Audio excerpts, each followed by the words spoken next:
And because of the tariffs, China will not fucking buy it. It must be tough being a farmer nowadays in the USA. Anyway, the USA government says that China needs them more than they need China. Remember all that talk about winning a trade war? How it was going to be easy? Well, while the politicians were patting themselves on the back, a whole lot of people got left holding the bag.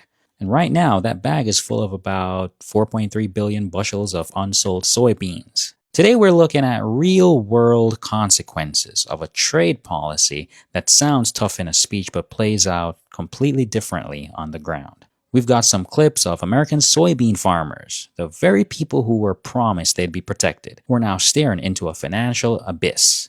Why? Because their number one customer, China, has decided to take its business elsewhere. We're going to break down what's happening, why it's happening, and who's actually winning this trade war. Let's get to it. Right now, we're in a very dire situation.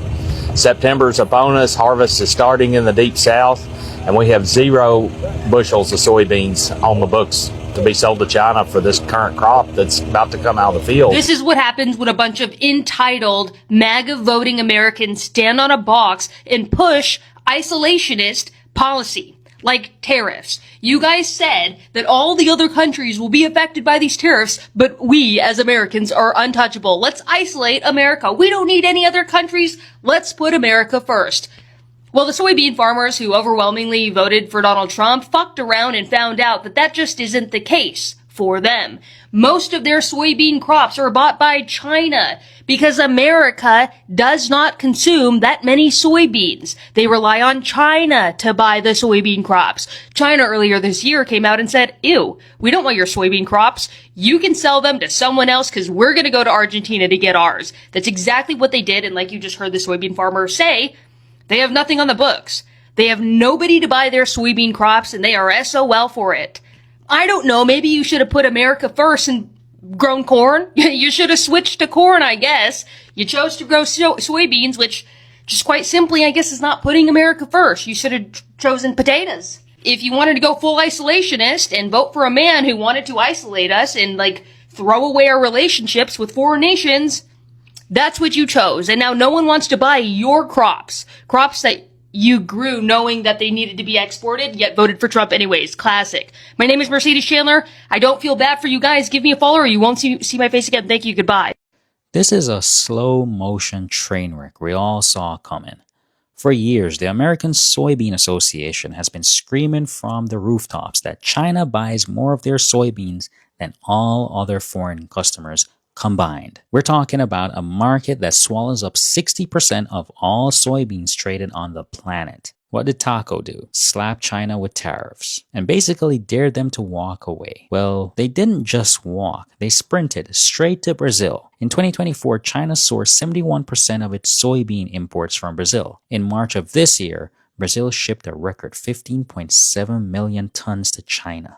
So while American farmers are looking at their fields and seeing nothing but red ink, with production costs at over $11 a bushel and prices hovering around $10, Brazil is having a party. So let me ask a question. How is it possible for American farmers not understanding who their number one customer is? And when your customer is a global superpower with a massive appetite and a long memory, maybe, just maybe, you shouldn't pick a fight you can't win. And this comment goes, I think Trump has done the world a favor. He forced other countries to end their reliance on the States and look elsewhere. Yeah, nothing says America first like teaching the entire world they don't actually need America. China should probably be sending thank you cards, I guess. And the borderline girl says, they voted for it. I have absolutely zero sympathy for them and no bailouts. That's socialism. The irony is chef's kiss. The same people screaming about socialism are about to have their hands out for government bailouts. Again. Because apparently socialism is only bad when it helps other people. Watch them discover socialism real quick when their farm gets foreclosed. Suddenly, government intervention sounds pretty good. I've never been as worried as I am now about whether or not my kids and grandkids will be able to carry on. He said, I love you. Mr. Trump, I need to see the fruit of your love. 5 of my customers have committed That's how serious that this is. And what it costs for us to farm is astronomical now. I farm with paid-for equipment. All my tractors are 50 years old, and I can't hardly make this deal work. I think the tariffs are the ice cream on the cake of a perfect storm. After a horrible year last year where most farmers in Arkansas Delta lost money, this year's going to be worse. We made a decision to go out this year in the spring. So my son will not be the seventh generation on our farm. We're going to lose 25 or 30% of the farmers in this country if they don't do something.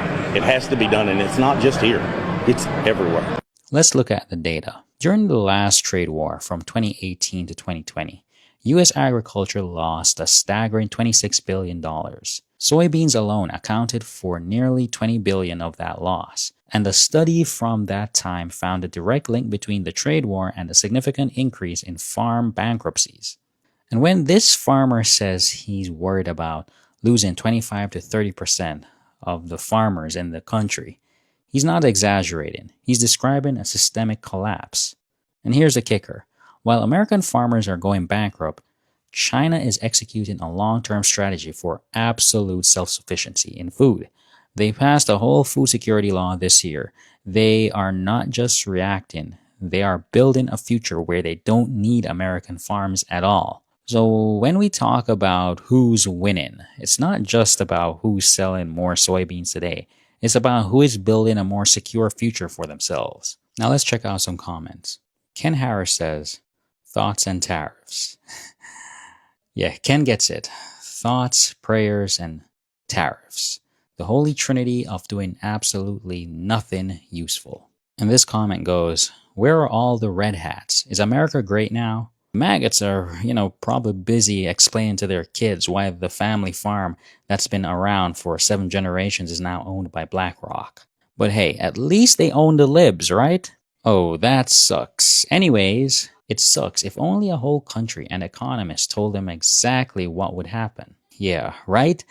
It's almost like every economist, the American Soybean Association, and Basic Common Sense all said this would happen. But what do experts know? Well, the Democrats were right again, and it turns out the farmers of Iowa are completely shit out of luck, specifically because they voted for Trump, okay? Because his policies have double fucked them.